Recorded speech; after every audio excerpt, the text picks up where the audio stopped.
Alors, c'est sans surprise, la Banque du Canada réduit son taux directeur à 3,25 %, une baisse de 50 points de base. La Banque du Canada explique que l'inflation se situe autour de 2 % mais que la croissance est plus faible que prévu. Alors, qu'est-ce que ça signifie? Pour analyser tout ça, nous recevons la chroniqueure économique et ancienne première vice-présidente de la Caisse de dépôt, Michèle Boisvert. Bonsoir, Mme Boisvert. Bonsoir, Catherine. Alors, donc, qu'est-ce que ça aura déjà au départ, là, qu'est-ce que ça aura comme impact cette baisse aujourd'hui? Comme vous l'avez dit, c'est pas une surprise.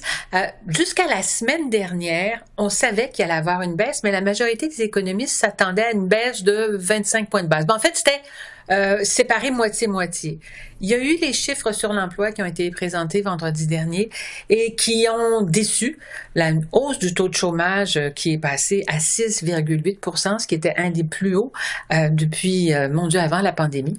Et non seulement le taux de chômage a beaucoup monté, mais la hausse des salaires était très faible en novembre, une hausse de 3,9 % par rapport à 4,9 % en octobre. Et ça, c'est un indicateur qui est très, très suivi par la Banque du Canada. Ça voulait donc dire que la raison pour laquelle on haussait les salaires moins rapidement, c'est qu'il y avait vraiment un marché du travail qui commençait à ralentir beaucoup.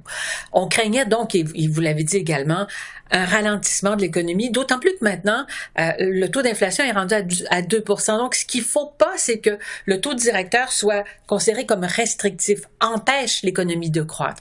Donc, c'est quand même 50 %, c'est la deuxième baisse de 50 points de base. Donc, la cinquième baisse consécutive depuis juin, mais la deuxième de 50 points de base, c'est quand même majeur. Ça veut dire que le gouverneur de la Banque du Canada s'inquiète pour la robustesse de l'économie canadienne et s'inquiète aussi de ce qui s'en vient, notamment possible imposition des tarifs de 25 % du président élu, ouais. M. Donald Trump, il nous a menacé de tout ça dès son arrivée en poste, il devrait nous imposer tout ça. Et si c'était le cas, ça fera très mal à l'économie canadienne. Donc, vaut mieux tout de suite permettre à l'économie de reprendre un certain élan en baissant les taux d'intérêt. Bon, alors, qu'est-ce qu'il faut craindre, là? Vous l'avez dit, une faible croissance, plus faible que ce qu'on pensait, que ce à quoi on s'était attendu, d'éventuelles taxes sur les produits provenant du Canada. Sinon, qu'est-ce qu'il faut craindre au cours des prochains mois?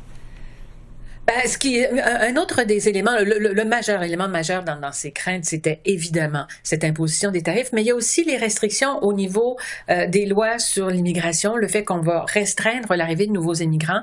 Ça aussi, ça peut avoir un impact sur la croissance économique. Donc, certaines inquiétudes de ce côté-là, il y aura moins de monde, donc il y a moins de monde qui travaille, il y a moins de création de richesse, donc une possible croissance économique plus faible. D'ailleurs, c'est ce qu'il a dit. Une croissance économique plus faible que ce qu'il avait prévu en octobre dernier. Et voilà. Pourquoi? Parce que c'est quand même, comme je le dis, c'est majeur. Là. 5 baisses consécutives, dont les 2 dernières à 50 points de base.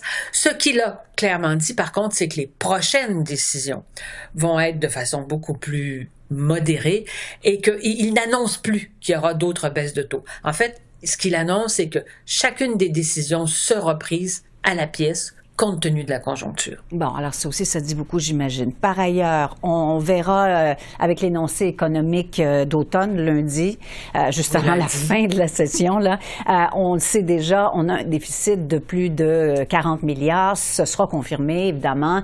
Alors, qu'est-ce qu'on peut en dire de ça? Quel impact ça a? Et vous vous attendez à quoi de cet énoncé économique? En fait, ce qu'on comprend très bien, c'est que, et on l'a vu aux États-Unis, le niveau de vie, le coût de la vie, c'est vraiment probablement la variable qui inquiète le plus les gens. Les gens ont été très, très frappés par l'inflation. Oui, l'inflation baisse, mais il y a encore des éléments, par exemple, le logement coûte encore très cher, l'alimentation coûte encore très cher. Donc, ce que l'on voit, c'est que le gouvernement fédéral veut continuer à dépenser plutôt que de restreindre ses dépenses parce que on s'en vient bientôt dans des élections et on veut permettre de donner l'impression aux Canadiens qu'on se préoccupe de leurs préoccupations qui est le niveau de vie. Ça, c'est évident que c'est quelque chose qu'on va sentir. Est-ce que c'est sage? Écoutez, c'est jamais très bon d'avoir de très, très grands déficits.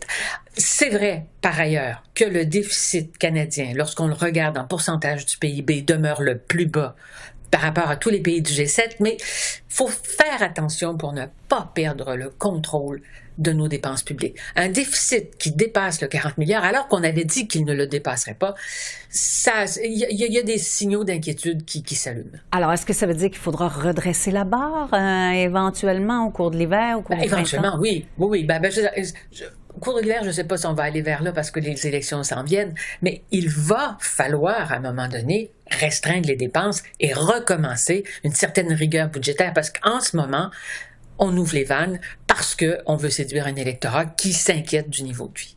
Bon. Michèle Boisvert, merci d'avoir répondu à nos questions. Ça me fait plaisir.